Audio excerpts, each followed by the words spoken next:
Thank you very much. Thank you, Sean. So we're going to have a nice conversation, and for the conversation we need to drink something, of course, to make it more comfortable for both of us. Absolutely. A very warm welcome to you, Gordon.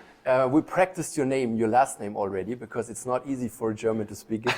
McInally, is it right? Okay, very good. Cool. Yes. Very good? Perfect. Okay, cool. Then the most dangerous part of the video is already done, you know? Okay. It's like speaking in the right wording.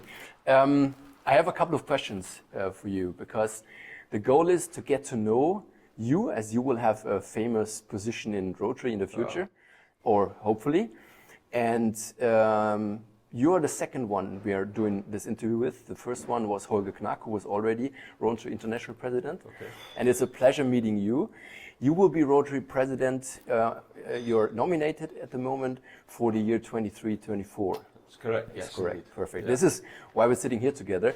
And the whole purpose of the conversation is really to get to know the person behind. Okay. That's important. And this is why I want to start. First of all, we're saying cheers. Yeah, Prost. Or how do you say in Scotland? Slàinte. Slàinte. Slàinte. It's a very interesting part that you grew up in Scotland. I want to know everything about Scotland. Rotary is famous for exchange, for people over the borders, over frontiers, talking to each other. Yeah. You grew up, where in Scotland do you come from? I was born in Edinburgh, the capital of Scotland, and I grew up there. I was at school in Edinburgh, and when I graduated from high school, I went to university in Dundee, which is about 60 miles north of Edinburgh. What did you study? I studied dentistry. I became a dentist. You became a dentist. We're coming to the business part of your life anyway. Yeah. First of all, I really want to ask you, how do I have to imagine the childhood or growing up in Scotland? Because we all know it from television only, you know, like knights and dragons and fantasy and reality and famous people. So tell me, how is it to grow up in Scotland? Well, first of all, there weren't a lot of knights when I was growing up, and I don't recall ever seeing a dragon while I was growing up in Edinburgh. But I had a very happy childhood. I had my mother, my father, my brother, and I were in a nice family, and my parents, although neither of them were Rotarians, both of them would have made very good Rotarians. Mm-hmm. My mother, of course, at that time would not have been allowed to be in Rotary because ladies didn't join Rotary until much later. But both my parents had a very caring nature. They were very involved with things, helping other people. Mm-hmm. And I suppose that became part of my thought process and part of my psyche growing up. As I say, I went to school in Edinburgh. I played rugby for my school, and then I went on to play rugby for a club team later on, and enjoyed travelling in Scotland with my family. We didn't travel abroad a great deal for holidays, but we travelled a great deal in Scotland and saw much of what you will think of as typical Scotland. We saw castles, we saw hills, we saw lakes, we call them lochs. We saw lochs, and spent time on some of the islands on holiday as a young person. Okay. It's a great nature there. We see it in the movies and also a lot of documentaries. It's amazing. So you probably did not grow up in a large city or capital. It's more like... I grew up in Edinburgh. In Edinburgh, the whole time, already as a kid? All the time as a child, I grew up in Edinburgh. Okay. And I went to, as I say, I went to school in Edinburgh, and so lived in the city, but at weekends and during family holidays, we would go out into the country. And I developed a great love for the countryside. I can imagine. I can imagine the outdoors, and enjoyed being outdoors in the country. How did you come up with the idea to become a dentist or to study in this direction? Well, very interesting question, because I always wanted to do something in the caring professions. One time I thought I might want to be a doctor. And then I decided I would quite like to be a dentist. I'm the only dentist that there has been in the family. Oh. No, my father wasn't a dentist, and so I was the first dentist and possibly the only dentist, because neither of my daughters have become dentists. But one of the reasons, interestingly enough, I became a dentist was my parents had a very good friend who was a dentist. Okay. And he had a nice lifestyle. He was a cool guy. He had Okay. a sports car. Okay. And he wore nice clothes. And I thought, yeah, that's a nice lifestyle. I might like to follow that lifestyle. Okay. He's become a very good friend of both Heather and myself, him and his wife. And although he's a few years older than me, he's still a cool guy. He doesn't drive a sports car anymore, but he's still a cool guy. Okay. And, so that probably, as an impressionable teenager, was part of the reason I chose to become a dentist. Amazing, that's cool. That's I can absolutely imagine that. So you have somebody who is influencing your way all the time, and in this case, it was a friend of your family. Yeah. It's amazing. So, in your family, or you now have a wife and your own family with kids. What are they speaking about Rotary? Are they related also to Rotary? Well, Heather has been a Rotarian for more than 20 years, my wife. She's been president of 2 different Rotary clubs. Oh, wow. Okay. And at present is being active to create a new Rotary club where we live now, because in the last 5 years, Heather and I have moved out of the Edinburgh area down to the Scottish borders. Okay. Just close to the English border. We live there now in the country with some land round our house, and we enjoy that country living. Okay. But the Rotary Club that was closest to us chose to close during the pandemic. Okay. And so Heather and some of the members of that club are now trying to create a new style of Rotary Club. A Rotary Club based more on doing things than just meeting. And actually being an active Rotary Club, and hopefully appealing to some younger people. That's a very fantastic topic. We're coming to that later, because I know that you're keen on that and you're interested in that. First of all, I just want to mention for you, you haven't been to Berlin so far, isn't it? No, this is our first trip to Berlin. First trip. How did you like it? Loved it. Absolutely loved it. We've been made very welcome. Very impressed with what we've seen of the city. The old and the new and the forward thinking and the tradition. And we've been very well looked after over the last 2 days since we arrived. Okay, amazing.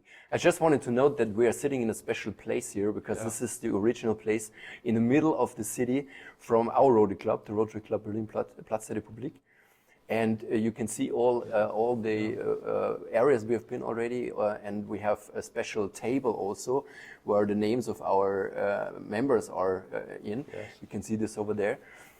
So we chose that for the interview to know a little bit more about your Rotary career. Why did you come up? As you told me, it was not about family. It was not your father did it already. How did you come up with Rotary? Well, when Heather and I were married, over 40 years ago now, 42 years ago, we moved from our respective family homes in Edinburgh to the town of South Queensferry, which is just outside of Edinburgh. And we were new to the community. We didn't know many people there. We knew of the area, but we didn't know many people there. Okay. We became friends with a local farmer who asked us along to a Rotary Club event, and we went along to a Rotary Club social event, enjoyed the event, enjoyed meeting the people, because it was an opportunity to connect with people in that town, that large village that we had moved to live in. Subsequently, I was invited along to the Rotary Club, little knowing that I was being groomed as a potential member. I had a very brief flirtation with Rotaract. They tried to establish a Rotaract club in the town. And I was only in my mid-20s. And so did you start with Rotaract? The Rotaract Club didn't go to development, in fact. They couldn't get enough members to start one. But then they asked if I would join the Rotary Club. So I joined the Rotary Club at 26. Okay, quite young. Became the youngest member of the club at that time. But it was a young Rotary Club. I wasn't the youngest member for terribly long, and after 2 or 3 years there was somebody came in slightly younger than me. And so it was an active club. It was doing things in the town, and it expanded Heather and my circle of friends in the area that we had moved to live, and we were very grateful to it for that. What was it exactly that brought you to Rotary? So you told me about the events you were invited, so connecting to people, getting in touch with them. Was this the most important part, or why did you choose It was an important part, and the other important thing was it was an opportunity to be involved in the community and to do things in the community that we'd gone to live in. And I think I'm a great believer that it's in everybody's nature to care. And some people hide it better than others. Okay. But I think it can be brought out of everybody. And you know, I think both Heather and I had that philosophy that we wanted to help other people. How do you do it? You know, how can a dentist working in isolation make a difference, even in his own community, let alone, you know, how can a dentist provide clean water in India or help a child that's been orphaned in Africa? But to work as a group, and of course it's much easier to work with a group of friends. Absolutely. Once you're friends with people, you'll do anything together. To work in isolation or to work as just one person and only meeting the people you're working with when you're working, it's not so easy. And the Rotary is a good opportunity for that. Absolutely. What are you probably accompanied a lot of different social projects. What are the 2 or 3 main projects where you say like where is your heart in? My heart is in international projects, I have to say. Although I've been very involved with local projects, and we've been very involved with youth projects in our area. We've been involved with young musician event competitions to give young musicians the opportunity to perform and to grow as performers and grow as musicians. We've been involved in youth speaking competitions locally, but my real passion is international work and specifically in Africa. I've spent some time working in Rwanda and also in Kenya and South Africa as well. We did a large project in Rwanda working with the orphans of the genocide in the early 2000s, something that I'm still involved with today, and that's been very fulfilling. And again, through Rotary, that opportunity to do that, where it would have been difficult otherwise. Did you work in Africa for the project, or was it because of your business career? No, I worked in Africa for the project. I went and did service, you know, humanitarian service. And then in Kenya, I did some volunteer dental work out in the provinces in Kenya. Because you're so international and so open-minded and interested in all international topics. So dentist is something I have in mind. In Germany is something local. You have your practice somewhere, and people come to you when they need help. So it's not something you travel a lot. And from a business point of view, that's exactly how my business was. You know, my practice was in Edinburgh. And but when I did the work in Kenya, that was an opportunity to spend 2 or 3 weeks out in a different environment and helping people. Absolutely, helping people. Yeah. What have been we didn't talk so far about your business life. So I know about your hobby now, but I still want to know if you still do it, if you still practice any hobby. I'm not sure. Hobbies? Well, it's becoming increasingly difficult to have hobbies because of the commitment in time being president nominee. But I told you I used to play rugby. I enjoy watching rugby very much. I used to play golf, but I haven't golfed for a long time because that takes up a chunk of time. One of the things I've started very recently that sometimes confuses people is I've become a stick carver. Stick carver? What's that? You don't know what stick carving is. No, it's making walking sticks or making shepherd's sticks using horns from a sheep or horns from a cow. And you shape them, you carve them, and you put them on a stick. Oh, nice. And that's been good because it's using my hands, which is what I did as a really dentist for all these years. And I've enjoyed that. And it's very traditional to the area that Heather and I are living in now. You probably need some skills for it, so I would not be able to do it because I have no skills at all. Possibly. You could teach me? I could teach you. I know a man who could teach you. That's the man who's teaching that's me. good. That's by the way also Rotary. You know, we know somebody who knows and who can make something possible. Amazing, cool. Milestones from your business career. What would you say? Is it the study, of course, and then? When I graduated, I worked in a public clinic for 3 years, and then I went into private practice and had my own practice with a partner for many years. And I think one of the nicest things was it was very much a family dental practice. We looked after entire families, and I had patients, you know, during my 37, 38 years in practice, I had patients who started seeing me as children, and I ended up seeing their grandchildren. You know, so we had patients that stayed with us for that entire length of time. Yeah. And so you built up relationships with people, just as we do in Rotary. It's all about relationships all absolutely, the time. Yeah, absolutely. So you are nominated for the highest position in Rotary possible. Yeah. How did you get there? Well, that's a question I've asked myself several times since it happened. So it was not your plan at the beginning to do that? I have never had a career plan in Rotary. I've wanted to be involved in Rotary and do things in Rotary. Okay. You know, as I said earlier on today, I want to serve in Rotary. It so happens that some of my service has come on the more administrative side. I was a district governor last century in 1997-98, and then I was on the board of directors for Rotary International, and served on several committees, chaired some committees, and then people said, would you be interested in allowing your name to be considered as president? And amazing. Heather and I thought about it and thought, it's never going to happen, so why don't we let them consider your name? So of course they considered my name, and I was chosen by the nominating committee that chooses the president nominee to be the nominee for 23-24. And there was no doubt for you to do that? Absolutely. Oh, by that time, no. By that time, no. I would have been to be honest, I would have been disappointed by that time if I hadn't been chosen. Okay. But then I think that's a good thing as well. There's no point having absolutely. to be persuaded. Absolutely. You may have, you've got to think it through, and everything, everything every leadership role I've had in Rotary, I've thought through before I agreed to stand. I've been very fortunate that almost everything that I've expressed an interest in doing, I've been chosen to do. But the fact is, you wouldn't choose to do it and then think, oh no, this isn't for me. So I haven't had that thought yet, but you don't know what's going to happen in the next 18 months. Yeah, absolutely, absolutely. I was reading in the Rotary magazine in Germany that you supported a lot what happened during COVID, that the way of the clubs communicating with each other is important.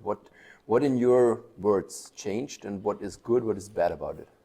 Well, I think the great thing is we did change, and we pivoted very quickly, considering that not many people had heard of Zoom prior to the pandemic starting, and certainly not within Rotary circles. But suddenly we were all meeting on this thing called Zoom, and we could connect, and so much better than we had done for years before. There was no barriers. Rotary was suddenly open to everybody, and all of Rotary open to everybody. I think we were very lucky that we had these presidential themes from Mark Maloney, who was still president while the pandemic started, which was all about Rotary connecting the world. Yeah. And then we had Holger coming along with his opportunities. And these were perfect. And yet I know from experience that these themes were chosen long before we even knew about the pandemic. Yeah. And so in our club we went virtual. And we quickly realised there was an opportunity to bring other people into our meetings. Yeah. And we started having a monthly meeting that we called The Conversation. And because of some of the connections I had, we were able to have presidents, past presidents, future presidents, trustees, and they came and spoke. And we had sometimes 250 people joining these calls. 250 per meeting? Per meeting. Wow. And we used to break them up into breakout rooms. Another thing that we learned about with Zoom, you have this breakout room facility. And people got together in these breakout rooms, and somebody from the north of Scotland spoke to somebody in the south of Africa, realised they had a common interest, and decided to do a project together, which was one of the great strengths of the situation. Sounds like the members adopted this really quickly. In the main, very quickly. Very quickly. Some people didn't. Some people had challenges with the technology. Yeah, of course. It's always the same. Yeah. We didn't see them. Yeah. But in the main, and once people did connect with it, we hooked them. They were very interested and they wanted to stay. There's a great advantage coming out of the situation. I would not say that the COVID was good, because there's a lot of bad to tell about, but especially when you look at the moment at the Ukraine, clubs there, Rotary clubs there, can meet in their used environment. Yeah. So they are turning into e-clubs just to be able to still connect and to do something. Yes. So there's a lot of good around that, for sure. Absolutely. And I think the important thing is that we don't lose that good. As you say, the pandemic has been terrible. There's been more than 5 million people have died. Yeah. But it's important that these people have left a legacy, and the legacy should be that we learn how to do things better. Learn how to do, yeah. And marry the best of what we've learned in the last 2 years with the best of what we knew before, and not go back to the way we were. Okay. I get so concerned when I hear people saying, we just want to go back to the way we were. There's a fight going on, or at least a discussion going on, also in Germany, about what means going back. Is it a hybrid way? Yeah. Is it a pure online way? Is it only offline and without online?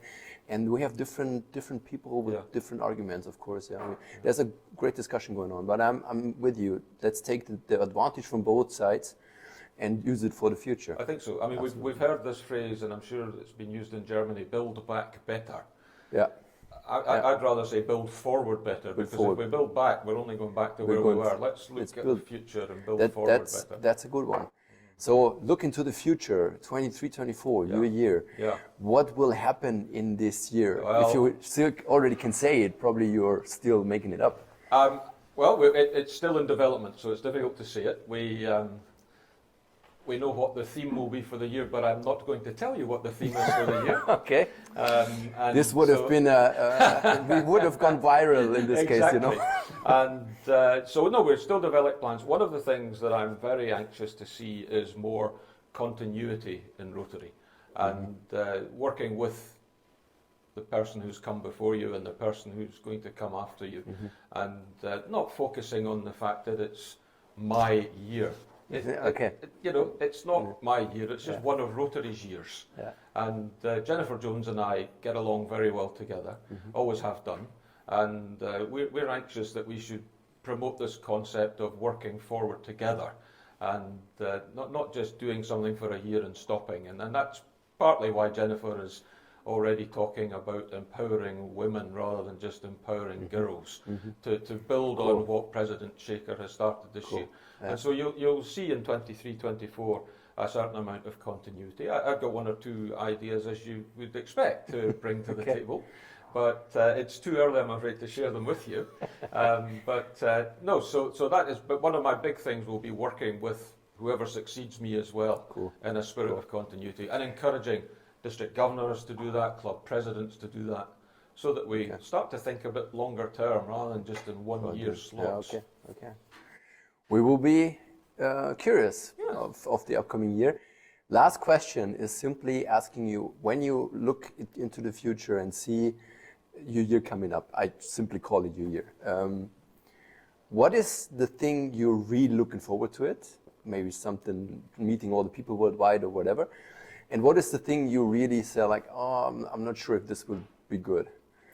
Okay, well, start with the thing that I'm really looking forward to. I'm looking forward to doing the sort of thing we've done this morning here in Berlin, and sitting down with Rotarians and hearing what they're doing, seeing what they're doing, make it visible. The projects that they're involved with, the initiatives that they're involved with.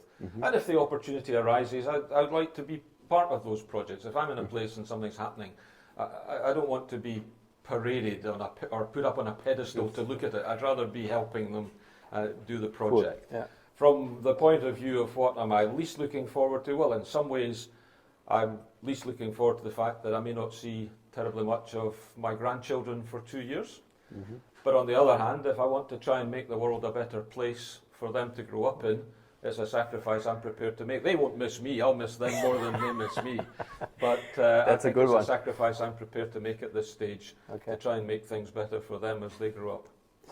Gordon, thanks a lot for this conversation. It was nice meeting you, getting to know our new upcoming president in the next years. And hope to see you back in Berlin soon. Well, whenever you come, you're invited to our place, of course. And we will see a lot of you in all the news and all the magazines and pictures and social media and so on. We will follow you anyway. And hopefully you will be able to follow us, what we're doing in Berlin here. Yeah. With that said, I will close it. Okay. Officially, like we are used to that. And we just have a beer and enjoy us. Prost. Thanks.